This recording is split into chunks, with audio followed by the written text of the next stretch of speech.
Hello, everybody, and welcome to the Transatlantic Watch Party, which is a TikTok live podcast where Dan and myself, Cara, watch an episode of a TV show and then get together to talk about it. And this week we are discussing 911 Series 9, Episode 4, Re-Entry. A lot more breathing room. I mean, there was a lot happening, but there felt like there was a lot more breathing room in this episode. Did you feel that? Yeah, I mean, it was really mainly focused on Athena, right? So it just felt like all the other characters kind of stepped back and it's just really all about her. So yeah, I did feel that way. Yeah, I agree. Yes, it was 99.9% Athena. We opened in the firehouse, catching up with the 118, looking after the general public because they opened up the firehouse. Yep. You know, and Maze was still walking around with her clipboard, like her big brother Buck. And I don't know that you've met Clipboard Buck yet. No, but you referred to him several times over the course of this podcast. Yeah. You know what? I can't wait. I really can't. I really hope you get to see Clipboard Buck soon. Yeah, I mean, you did experience very briefly Clipboard Buck where he used a clipboard to save his life when a scalpel was coming flying at his face. But yeah, no, you haven't experienced the absolute madness and, you know, dictatorial nature of Clipboard Buck. So we get, you know, our little check-in with them is Buck talking to Harry and making sure that he's okay. And Harry's like, I don't want to talk about it. And Buck's like, copy that. And we move on. And May is organising the help for the sick people.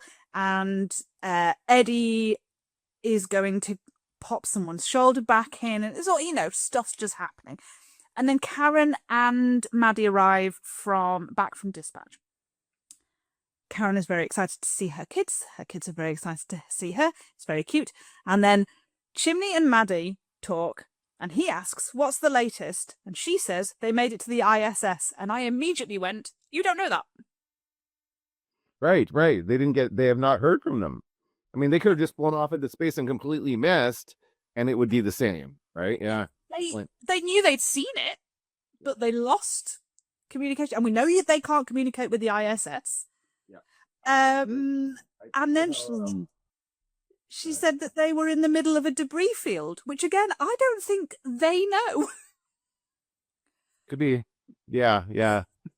Something that the writers do, but not the character. Yeah, I distinctly remember when they turned up at the ISS at the end of last episode. They didn't know about, you know, that they were in the middle of it. The astronaut there had to tell them. And of course, again, no one's been able to talk to the ISS. And this comes up again way towards the end of the episode when we finally get another Lil Trip Hauser moment. And he's doing his disgusting press conference. And he says, and not only that, but they've rescued this lady. And I'm like, again, you don't know that. Yeah, there's a lot of assumptions happening here. Yes, there was, the assumption that they would have saved only one astronaut from that was really just put that press conference after they've come home. Like, I don't know why they put it there. That's the point. Because yeah, it was such a weird place to put it. Just put it there when you've confirmed that they're all home and safe. They were still coming. They hadn't even done the re-entry yet. They could have burnt up in the atmosphere. You know, why is he doing the press conference now? And so that's basically really the only thing we see of the 118 actually doing anything other than the bit where they're gathered around the TV to see if they make it home safely. Mm-hmm. That's the only bit of action we get from the 118. Yeah. And then we move on to a fully Athena-centric episode. Including a flashback to when she was younger. Now, I wanted to ask you, have they ever done this before, where they've flashed back to a character when they were younger and used a different actor to play that younger version of the character? Yes. Yeah? Yes, they have. And specifically Athena. Was it the same actress playing her? No, I don't think it was, because it was... it would have been 8 years before, because it was when she lost Emmett, her fiance. It would have been 8 years before that, and so I don't think. And it was also, the episode was quite a number of seasons ago, so I don't think it was the same actress. And I saw the actress, she put a thing on Instagram like of preparing for her day on 911, and she didn't say anything about, I'm back again, to play Athena Grant. It's so cool. Don't know. But we have seen a young Athena before, and we've seen like Kid Bobby. Okay. But when we had like Chimney Begins and Hen Begins, it was still Kenneth Choi and Aisha Hines. It was, they didn't go so far back. And we've had Kid Buck and Kid Maddie. Okay. But yes, we haven't really seen sort of young adult or like.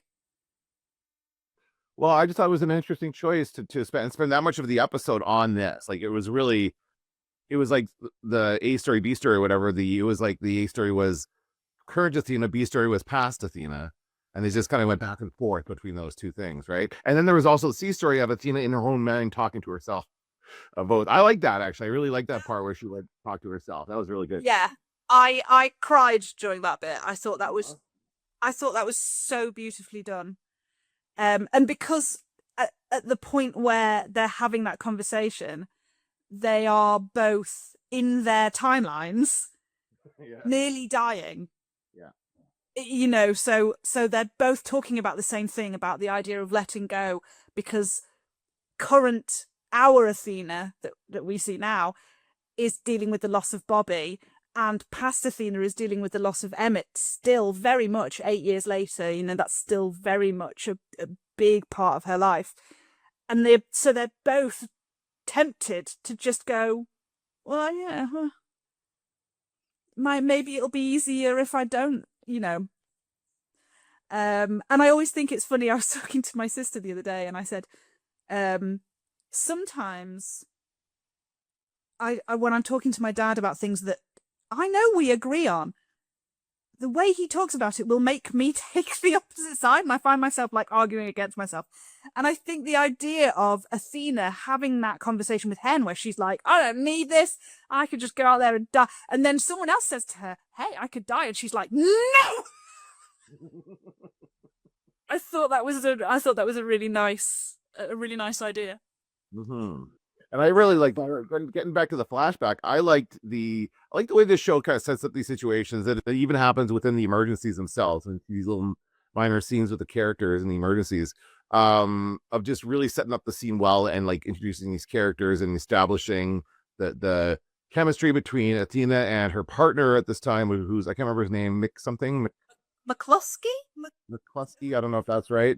Is that right? Is that McCluskey? It sounds right for some reason. Something like that. And like the whole situation at the coffee shop where the guy hits on her and buys her coffee and that kind of stuff. That was awesome. I love that whole opening to that. I thought that was a great intro to this situation. And yeah, I really enjoyed that character of McCluskey. Yeah, if that was his name.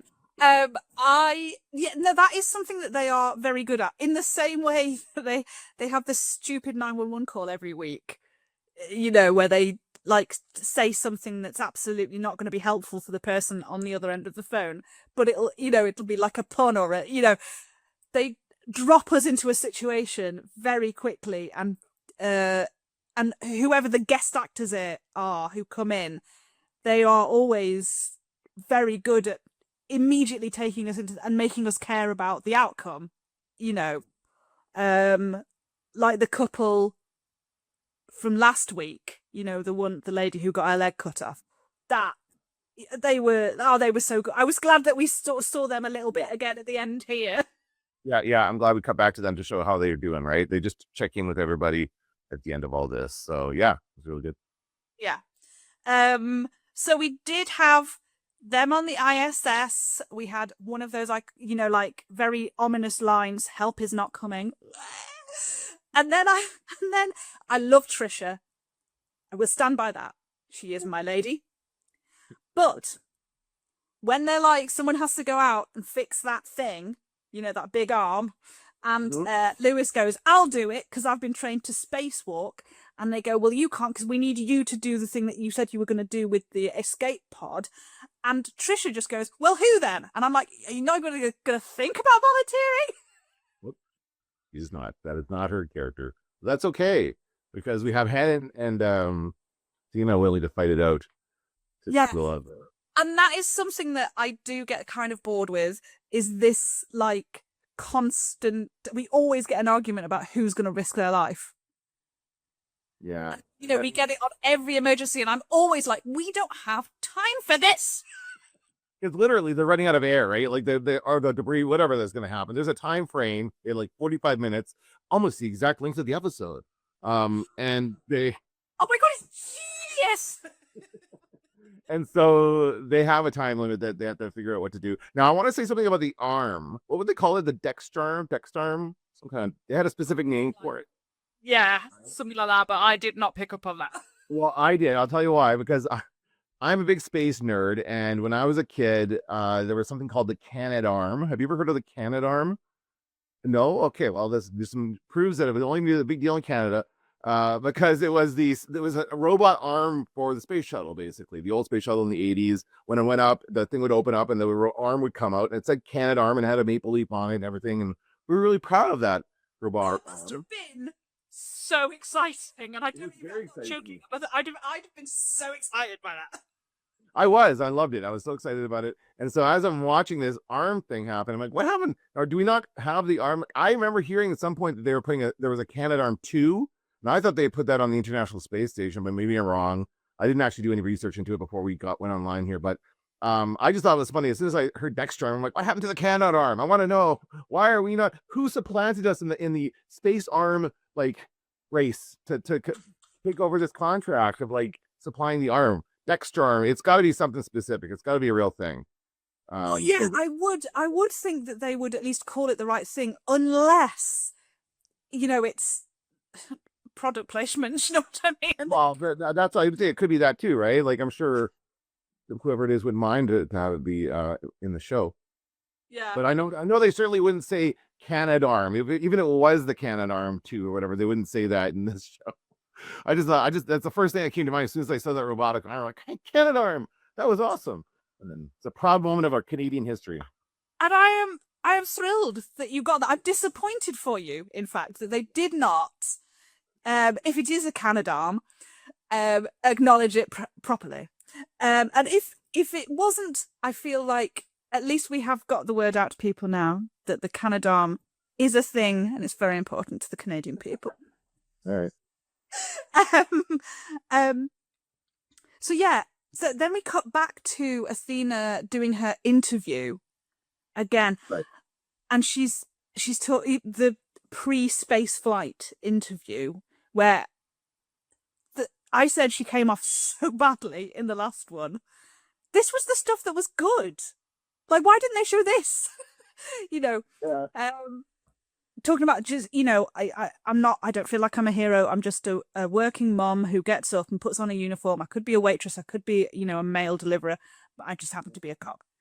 And she said, it's not like in the movies. And that is my favorite thing for a person in a TV show to say. Yeah. Because there's like the movies is fantasy land, right? And TV is reality. Is that what we're dealing with here? Yeah. It's not like in the movies. It's like here in this reality where we go to space in TV, right? We see a guy from a whale, and what else happened? Like there's so much stuff happened in these last couple episodes. All this crazy shit.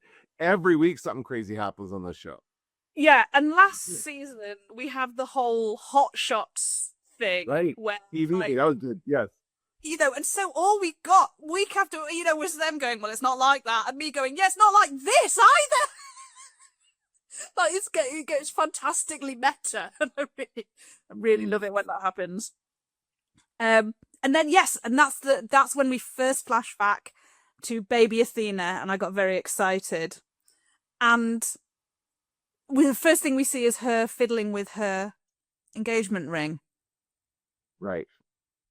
And now you may not even have known that element of the plot of Athena's timeline, that she had a fiance who was murdered. No, I did know that because I've seen flashbacks to her at the funeral. In some episodes from last year, I think. And also, so was Bobby her kind of third love? Because she met the guy who was the father of her children, right? There was the second, and that's the guy she meets in this episode, Yes. right? Okay, Yeah. he's the father of her, and that's what I think that they kind of tied that in at the end, where she realizes that he's his father's son. He's going to do what he wants, something like that. I kind of got that idea. Like, well, I don't want to get to it. We'll get to the reveal at the end of it with her son, but I got the feeling that all that kind of flashback helped to inform her to deal with what was going on in the present, as far as the stuff with her kids, anyway. Yeah. Yeah, so she's talking to her partner and they're getting coffee and donuts because he's a walking stereotype, and she accuses him of that, and it's very funny. And then she finds out the bill has been paid, and she's like, oh God, he's coming over, and and he comes over and he is one smooth dude. He says, I see you in here most mornings protecting, so I figured the least I could do was serve. Oh my God, sir! Go back to your booth. I can't deal with that at this time in the morning. Please. And good to a cop. That's got to do that. And she is like, no, she's not interested. Shut her down as she should. And he's like, he knows her coffee order and that she likes it with cinnamon and stuff. And she goes, some might call that stalking. Yeah, it's a little bit creepy.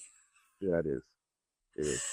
And then she and her partner set off to do to carry on with their day. And they get caught in an incident whereby a man is driving a car and he nearly crashes into them. They veer out of the way. They go and check on him, and he has been shot through the windscreen of his car, and they are just standing out on the street. And I was like, get off the street!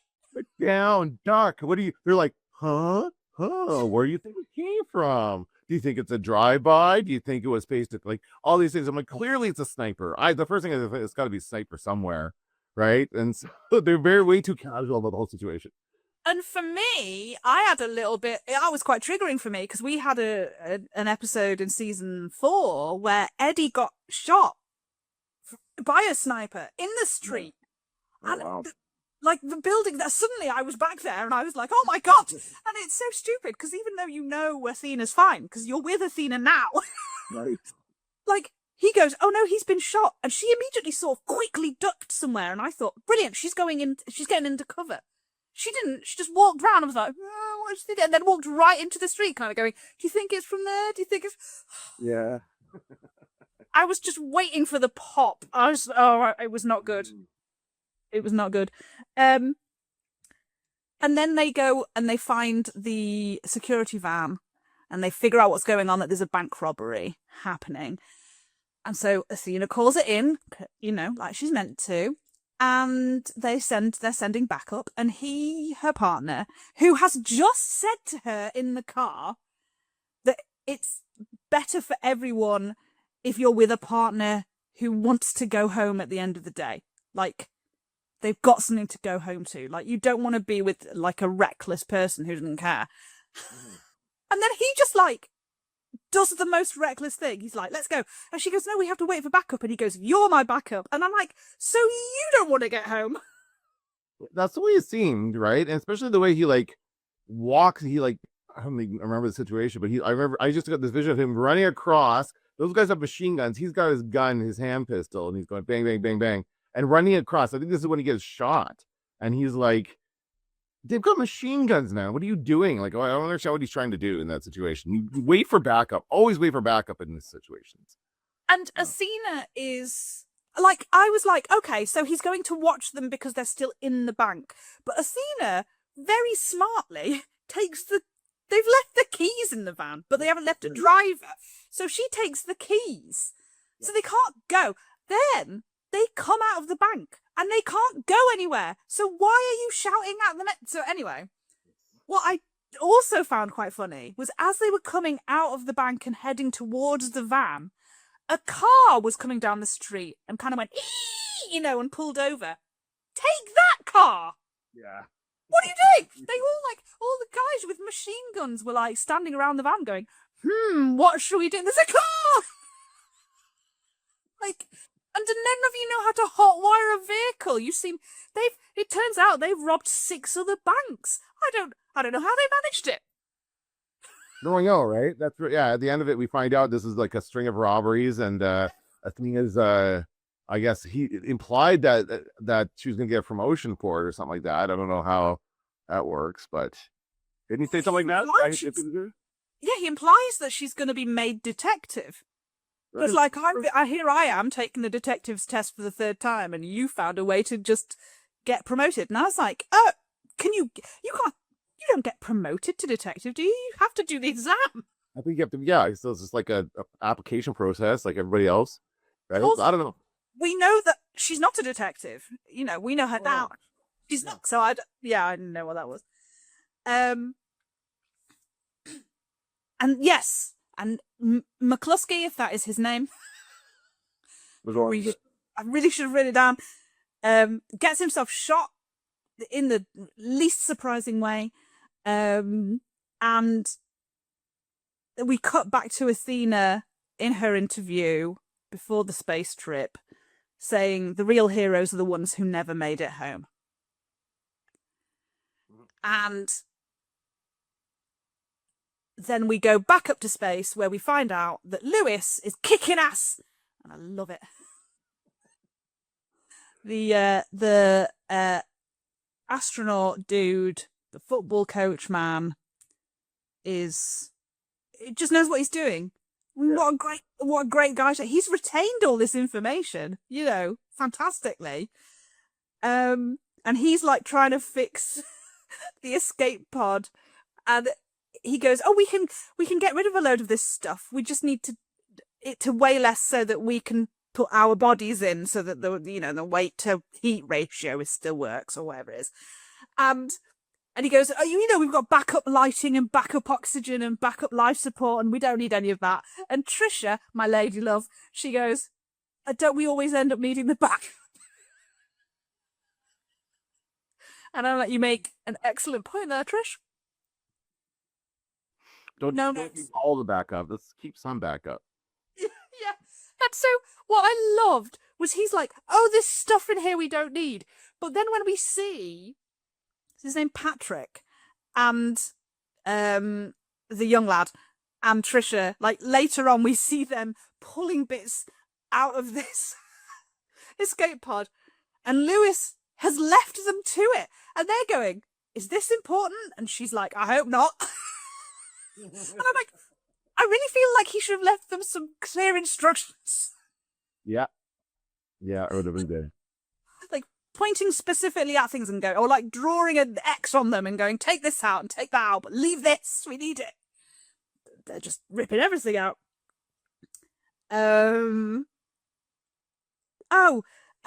We go back to the interview again for Athena, and she talks about how, like everybody, she said she wanted to be a cop because she wanted to make a difference, and blah, blah, blah, blah, blah, blah.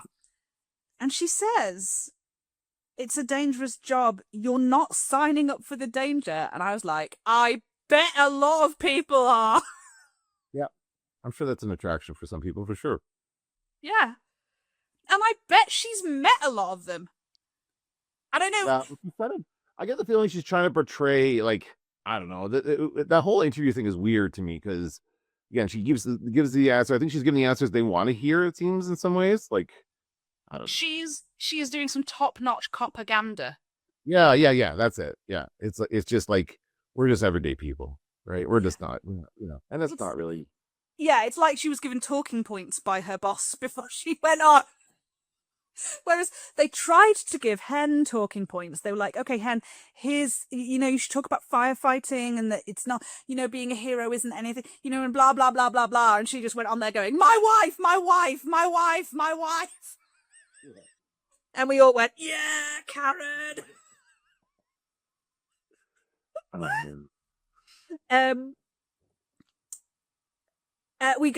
We were doing a lot of back and forth. The thing that I was laughing at when she's trying to save his life, him, the partner guy, McCluskey,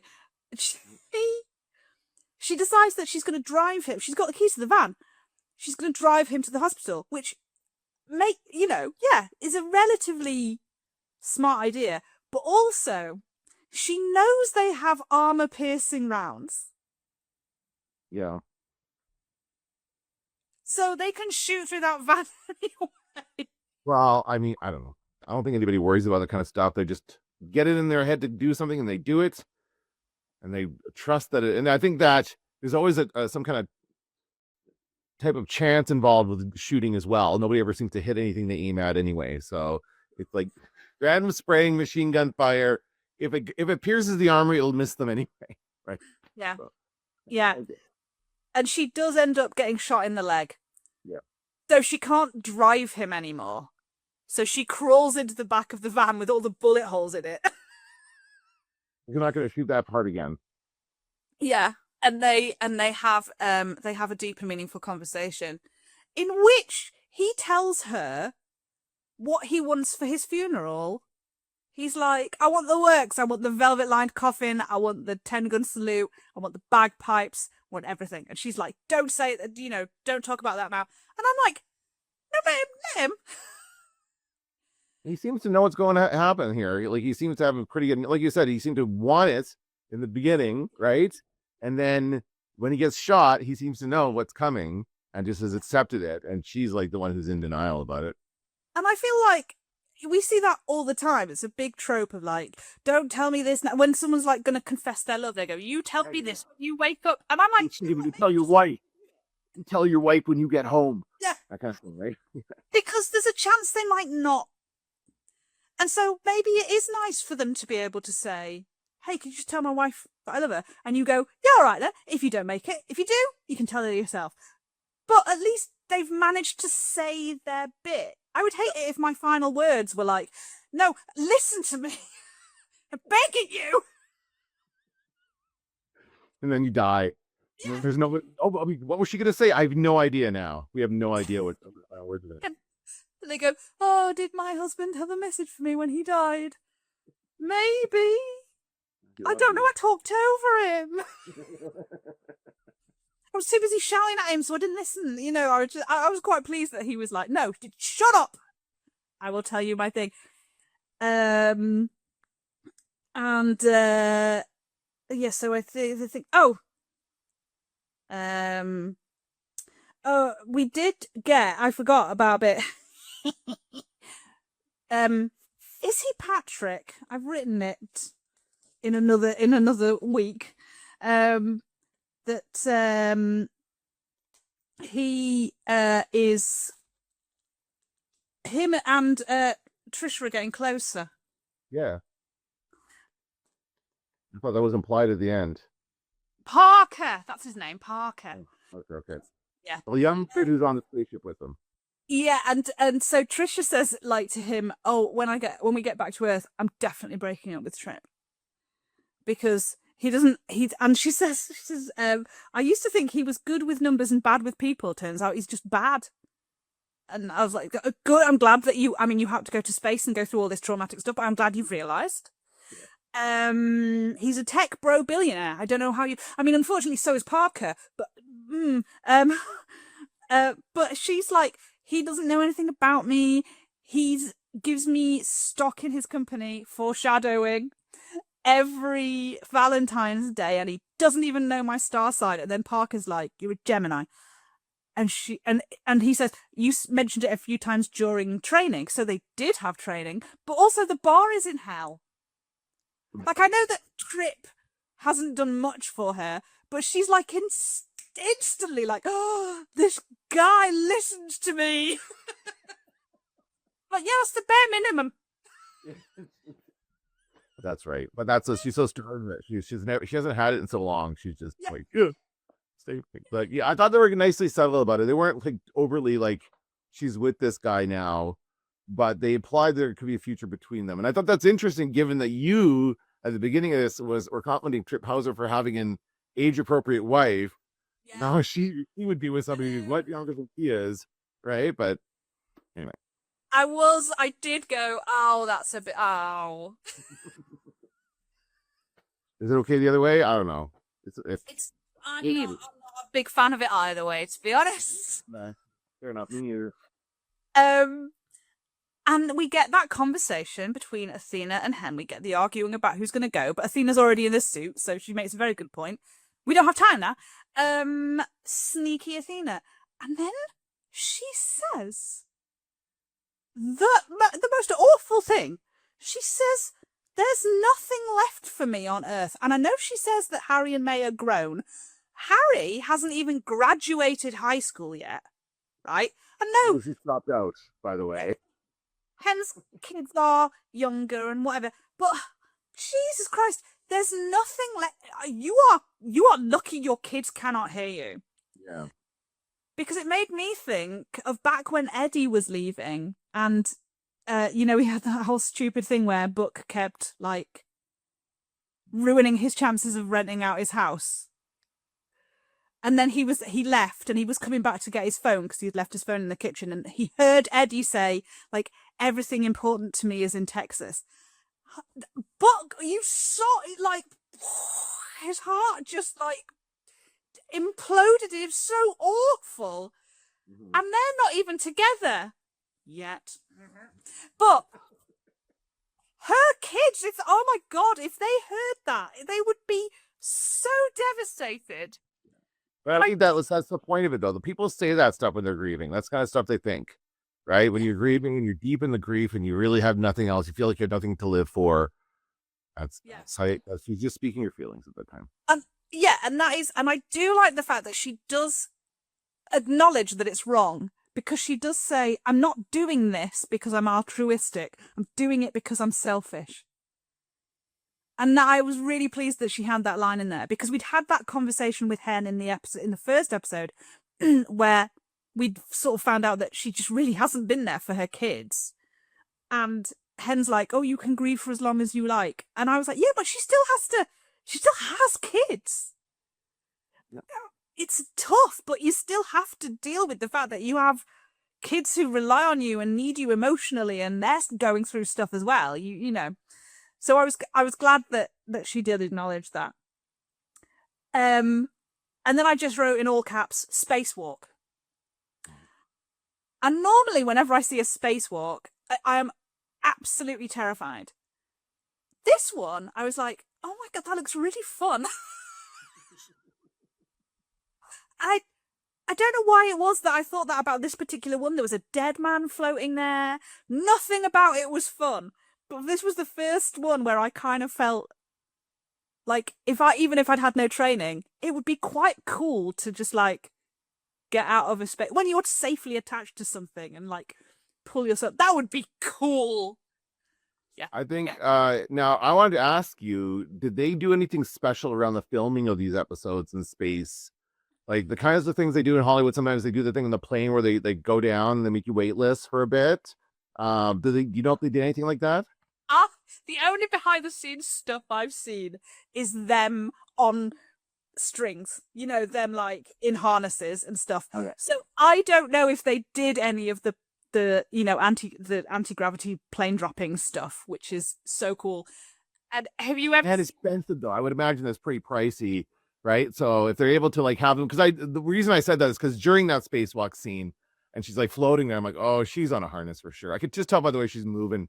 Like she's under gravity. They could tell. And they can like obviously digitally remove the harness and stuff so you can't see it. But just the way she was moving there, I'm like, yeah, okay, yes, this feels very safe right now. Yeah, and I think for me there was a point where Parker and Trisha were clearing out the space pod, the escape pod, and I think he like gave her something, and she just put it down. I mean, it was all out of shot. But there was definitely, you could see the movement of her arm was like, she just put it on the floor. And I mean, she might have done that because that's what you would do, especially if you're not an astronaut. Your body would, your muscle memory would be like, and then I put it down, and then maybe it floated off. But there was something so like clunk.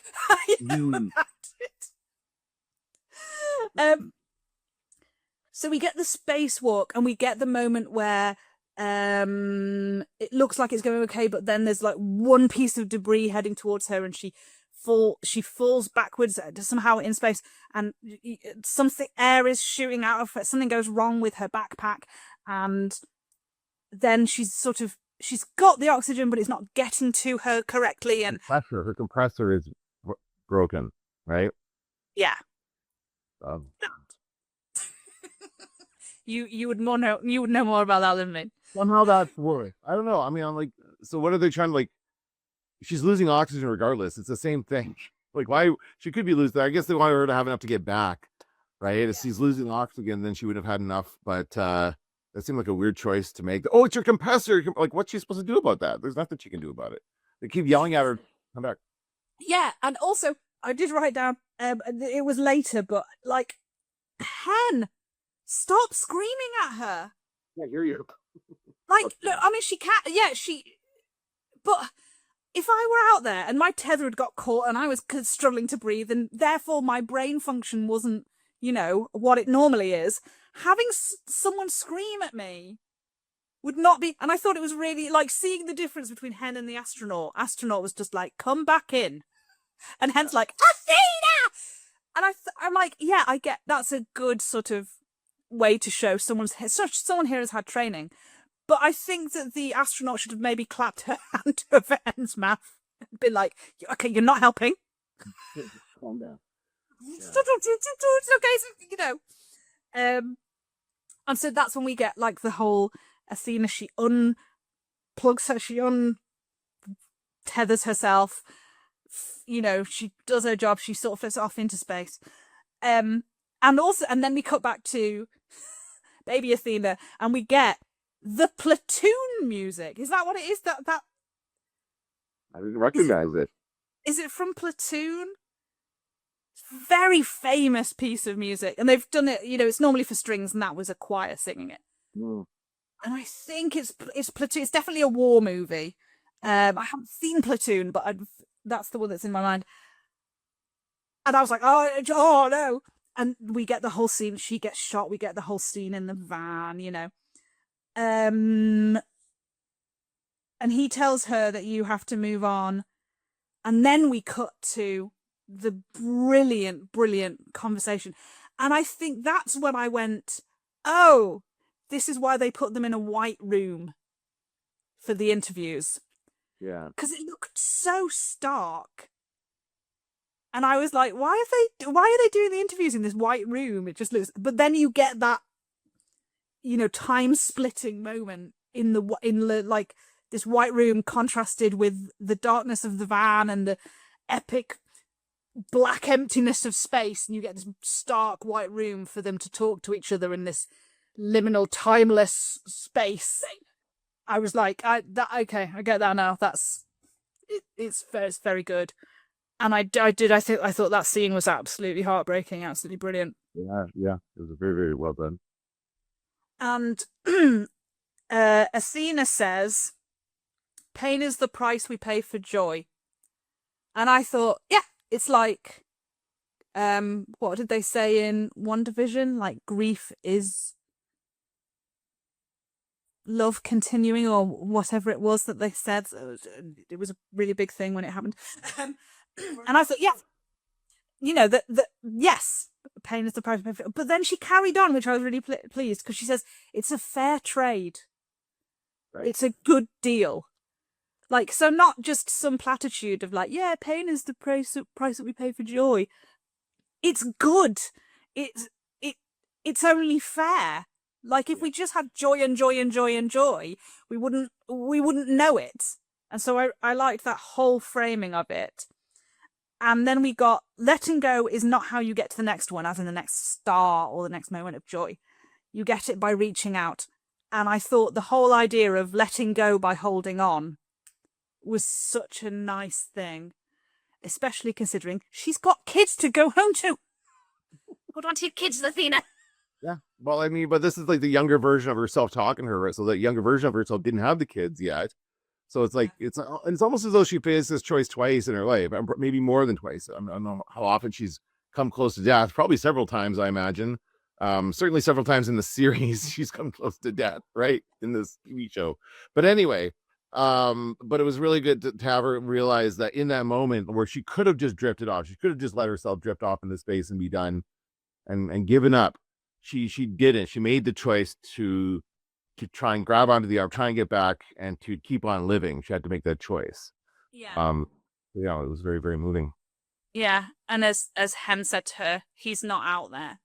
Like Bobby's just floating around in space. You know, I might go, oh, Bobby's alive, but I don't think he's in space. And then we get the whole, they get back in, they're going into the thing, and we find out that they're leaving Lewis behind. Yeah, and he's okay with that. He's like, Lewis gets to be the commander of the ISS. Yay! yeah. And they go, oh no, we've got 4 seats, and then the astronaut lady is going to be like lying down in between you because Hen has to monitor her because her lung might explode, and then we never see Hen monitoring her. Right, and right. I'm sure they probably like filmed some little bits and then just never put it in, but I was like, then why say it? Yeah, he kept the line too. Like, oh, maybe they need a reason to have her lying down there. I don't know. Yeah. And yeah, and then we cut to Trip, and I simply wrote in all caps, "Fuck you, Trip," which I think sums up our feelings. Such a dick, and he's like, I'm not gonna say it was my idea to send him to the ISS. He's not going to say whose idea it was either. He's not going to give credit to Karen, right? He's just going to be like, he's going to make it seem like they were all working together and they always had hope. And yeah, fuck you, Trip. I mean, he hasn't, nobody even, because he's mentioned this his company and he's mentioned NASA, but he obviously can't mention the company that Karen works for because they're suing each other. So he can't even say like Pal was involved, you know. So she just gets no acknowledgement in any way that her and Prashad did all that work. Yeah. And Maddie and the lady in Nashville, Cammy in Nashville, none of them know. And then we cut to baby Athena in the hotel room, in the hospital room. Right. That's with the guy who shows up there. And she's there with Rick, who is the guy that she was talking to, who was also in the firefight, but the shooting out situation. And he was the one that was on the radio with her. So we've been introduced to Rick briefly. Because I hadn't at that point twigged, it was only when I saw him in the hospital room that I was like, oh my God, that other guy was Michael. Because I thought they were going to put her together with Rick for a bit. Oh, okay. And then I went, oh no, that's Michael. Oh, you idiot. And Rick has to tell her that her partner didn't make it. And then he hands her a plastic bag. And he says, they asked me if they should hold this for you. It's an engagement ring on a necklace. I doubt they asked if she wanted it. You know, he made it sound like they were like, oh, we found this bit of jewelry on her. Do you want it or should we just chuck it out? Yeah. That was a weird line. It's an engagement ring. I mean, they don't know that he's dead. You know, she might not be able to even wear a ring on the job, so maybe she wore it. It was not regulation. Her partner did tell her that. But maybe she was engaged. Like, but even nobody's chucking that away. It was a really weird moment. It was a strange line, hey? They could have done it in a different way than make it seem, but I think they didn't think about it very much. I think it was the problem. They were like, we're nearly at the end. Yes, we'll leave it. It's fine. Maybe the actor messed it up and said it differently, and then they just left it as it was the best take they could get. So like, whatever, it's fine. Yeah. And then we come back to the pod, and they're like going in through the atmosphere, and you get your favorite guy came back. Yes, I already noted that the news anchor guy, and he had this lovely monologue at the end too, which just kind of put a point on everything. But yeah, he's now becoming my favorite character. I say that as sarcasm, because I know that every time he comes on, you must be like, I would go, Dan's like, oh no. Oh, now, but now if he's going to be in every episode, I don't know. Maybe I have to come. I may have to change the way I feel about him. I think that we should have. You know how Rob sent us those bingo cards of now we have to add that to the bingo card of like anchor guy shows up at some point. That's a bingo space for sure.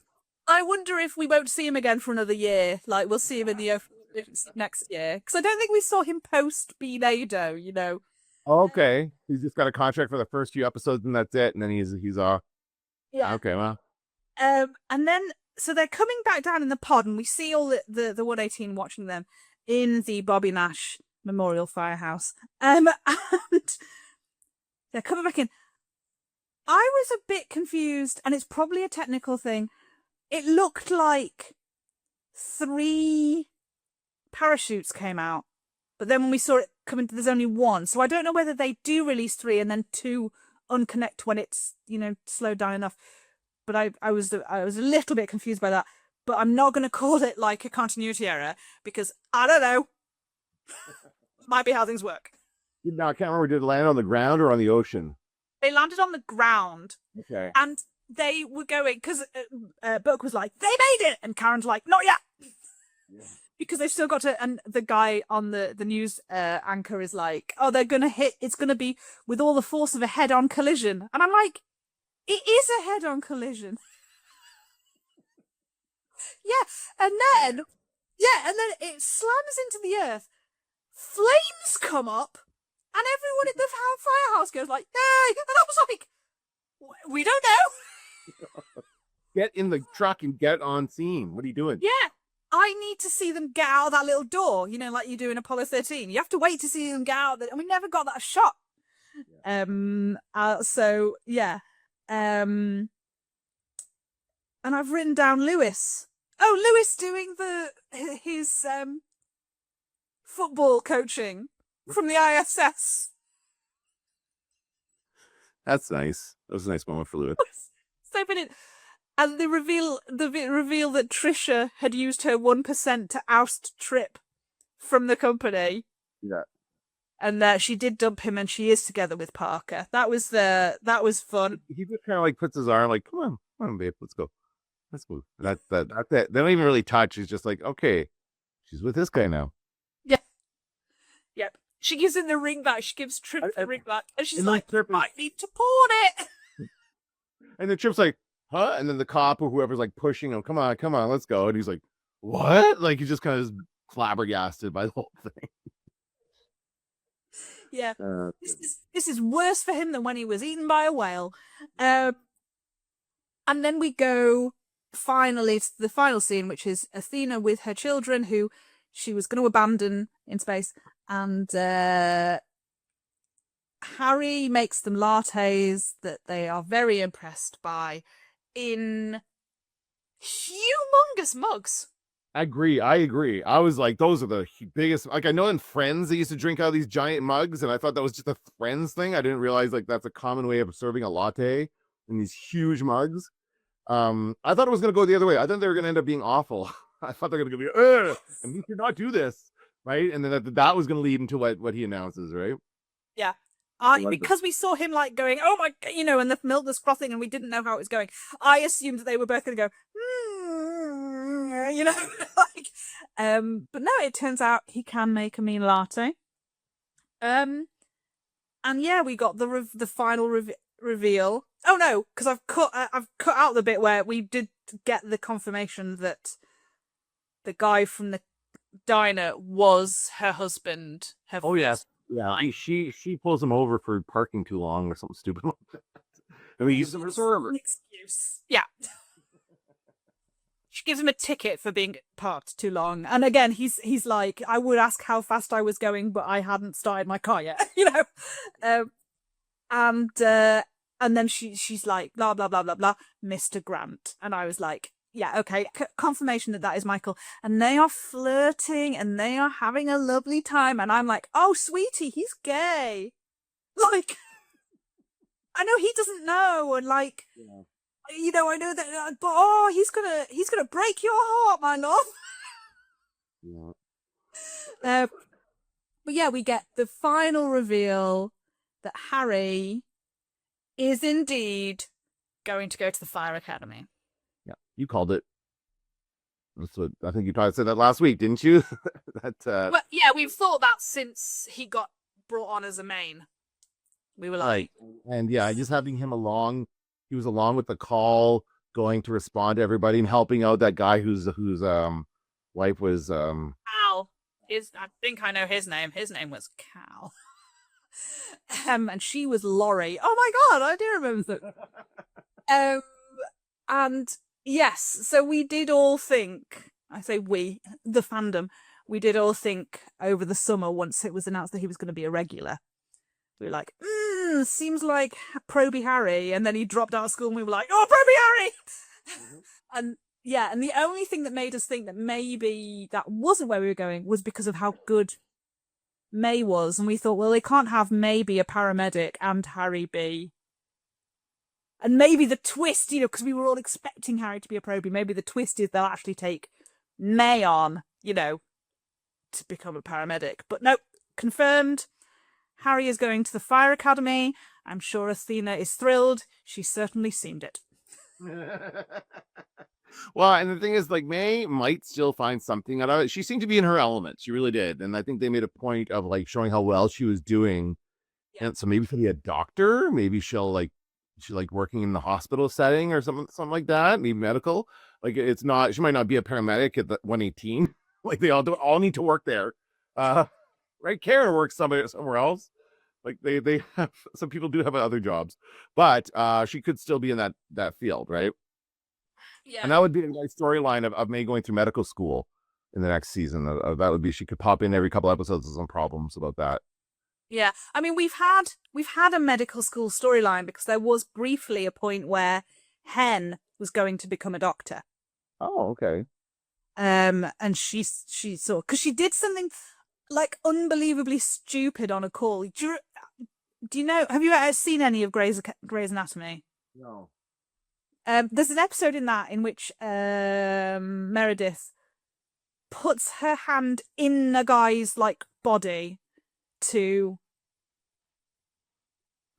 stop something, and there's a bomb or something, and there's a bomb in there, and so she can't take her hand out, and so the whole thing. But anyway, so I think Ken did something similar. There wasn't a bomb, but I think she had her hand inside somebody, which.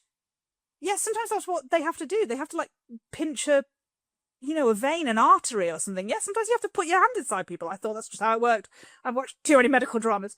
And the person, the surgeon or the doctor was like, have you ever thought of being a doctor? And I was like, that's very exciting. And she did do the studying, and we were on the verge of her leaving, and then they did one of these oh, there's a big emergency and the whole family came together, and she was like, actually, do you know what, I don't want to leave. So yeah, I don't know if we'd get medical school May, and May has worked at Dispatch before, but I don't think she'd go back there. I don't think we'd have two main cast members working at Dispatch. So I'm very interested to see what they end up doing with May, because I love her. She's great. So the next episode is the Halloween episode, Dia de los Muertos. And if you remember last season, they tried to kill Denny on Halloween. So all I'm saying is they better keep Chris safe. If anything happens to Chris, I'm gonna burn this place to the ground. I'm sure he'll be fine. Yeah, but why do you think they decided not to air it last week? Like, it's on Thursday, right? So that would be the day before Halloween. Why wouldn't they do that? Well, no, because it's it's November. It's not the Halloween episode. It's the Halloween Eat Time episode. It's November 4th. Yeah, so we had a Halloween episode last year, but we've got a Dia de los. It's very specifically a Dia de los Muertos. Okay.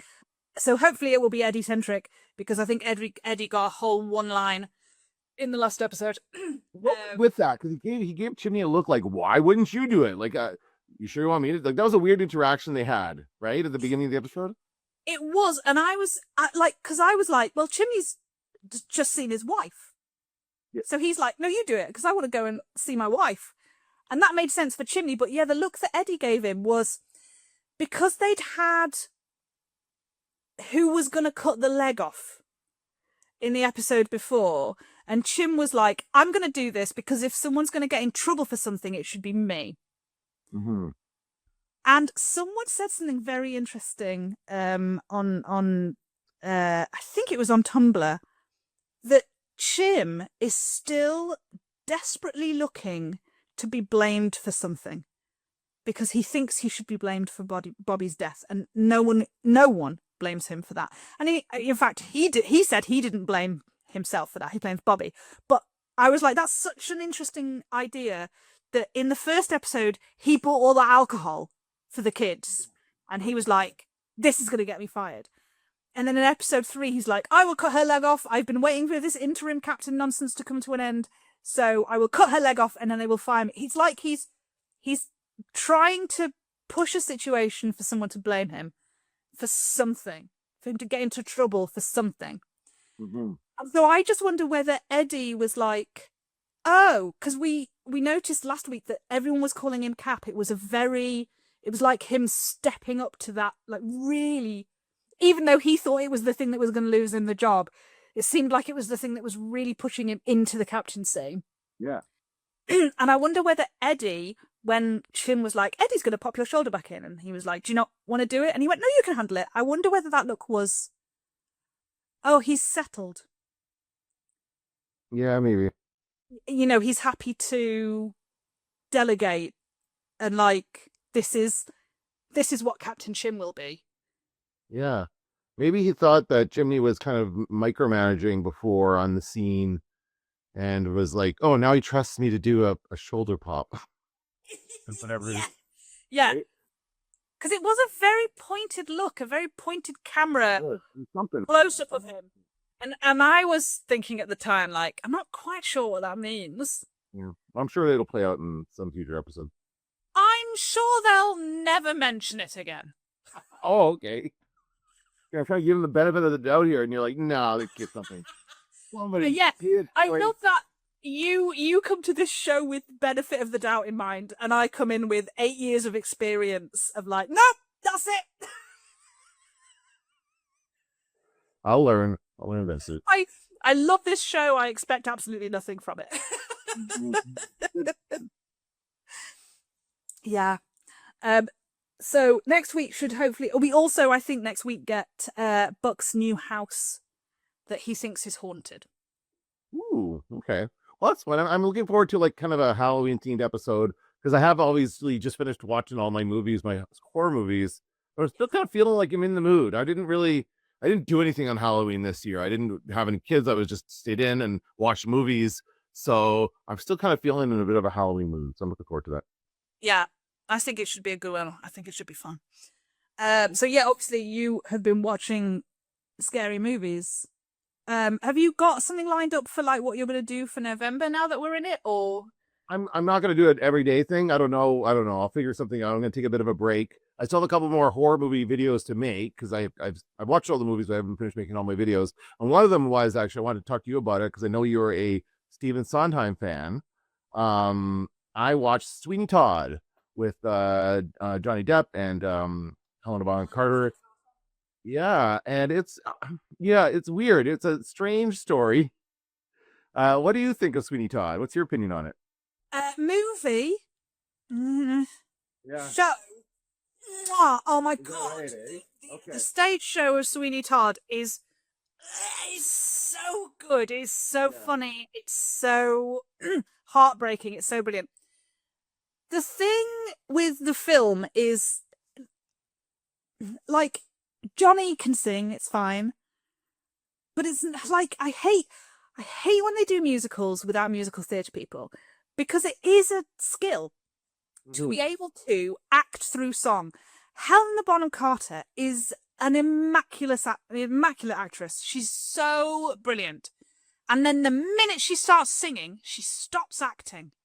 Right, her face kind of goes blank. Yes, I agree. Yeah.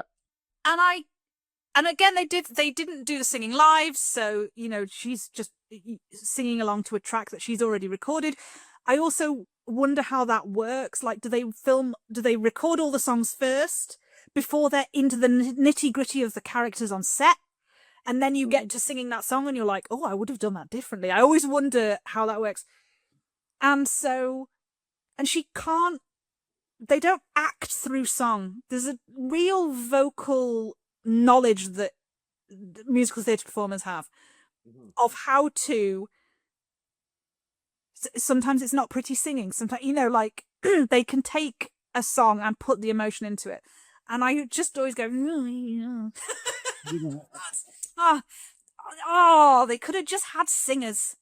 Like they could have had, performers do it.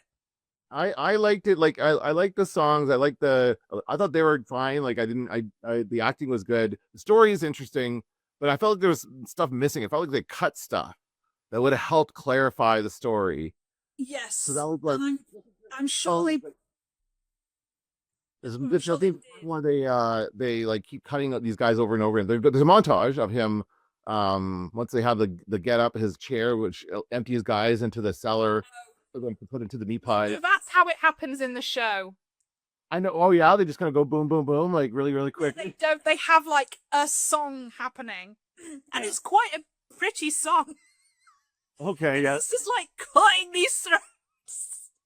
There's a blood spray at the theater too. In the theater version, is there blood everywhere? Depends which version you see. I guess. Say. Movie was very like blood everywhere, which was like that's the one thing you remember about the movie is just gushing blood. But that was okay. I think the main thing I remember about the movie is I remember that when they did the trailer for it, no one knew it was a musical. Like if you didn't know, like I knew it was a musical. Right. But they didn't have any singing in the trailer. And then people went and watched it and were like, it's a musical!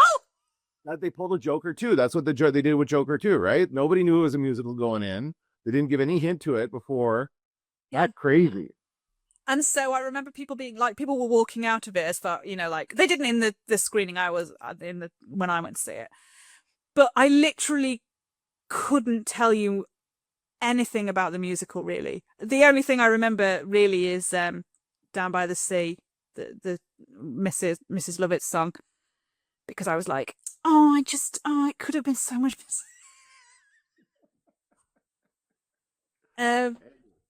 yeah. So I'm gonna the show is magical. I'm gonna be asked to put in a puzzle piece. There you go. Okay. Oh, didn't do it well enough. I wasn't accurate. Oh. Wait, are you a bot? Are you an AI? I am AI. Yeah. I'm trying to think. Oh my god, I watched Network. Oh, that's a great movie. I have that. I watched that for the first time, and again, I've been watching a load of classic like Sunset Boulevard and The Apartment and all sorts of stuff with my friend Martin, and every time at the end of the film, he like calls me, and I go, yeah, that wasn't what I was expecting it to be, and Network was exactly the same, because the only thing I know about Network is that he was gonna off himself on air. I thought that's what happened. Like, I thought it was basically he set a deadline for this, and then it was just like a week of it building up to that. And it wasn't that at all. It was just a man having a nervous breakdown and horrible capitalists exploiting it. It was insanely prescient. Like, it was so about today. It was terrifying. It's about today, but it was made 40 years ago. Yeah. Right? This is how it was then. It is how it is now. It's the same. That's what you take from that. It's amazing. Yeah. And it was funny because talking about, like what Athena was saying about pain is the price that you pay for joy. You've got to have the pain, because otherwise, if you have joy all the time. I really felt like Network was this roller coaster of like, Peter Finch doing his thing. And then the Max and Diane storyline. The like that sort of love story, whatever, the affair. Every time we got back to them, the whole thing came to a grinding halt for me. And I was like, oh my God, why is this in here? But I kind of get it because you had those lows, you got those incredible highs. You could, because otherwise it would have just been powering through the entire time. I am not against a movie that just powers through all the time. And I don't know how I feel about, kind of having to go, every now and again. They could have maybe had a different, slower plot that I didn't find so tedious. But the way they have that meeting at the end, where they're like, we'll have to kill him. It's just so nonchalant. It was so sickeningly just thrown away. Just absolutely. I thought it was fantastic. Mm-hmm. Yeah. Interesting. Yeah, it's been a long time. I got it recently. I was looking around because I know it's around here somewhere. I don't know where I have it. But I did pick it up at a thrift store. Anytime I go to a thrift store and anything, like, it's very difficult sometimes because there's a lot there that I could get that I don't want to because I just don't want to buy too much at once.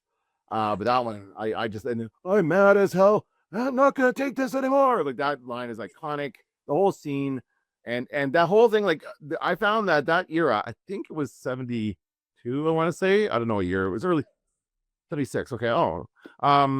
So it was like there's a real wave of anti-establishment movies, like trying to show this is what's happening to the world. The corporations and all these things are taking over, and this is what we're gonna end up with. And I'm trying to think of another one now. I'm blanking on it.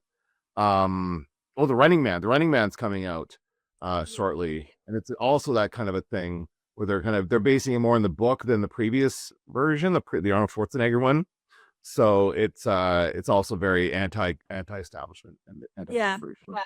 I do love a 70s movie, and I say that because Dog Day Afternoon, I think, is an absolute classic. The Conversation. I don't know that I've ever been more on the edge of my seat than in The Conversation. I was just absolutely blown away by it.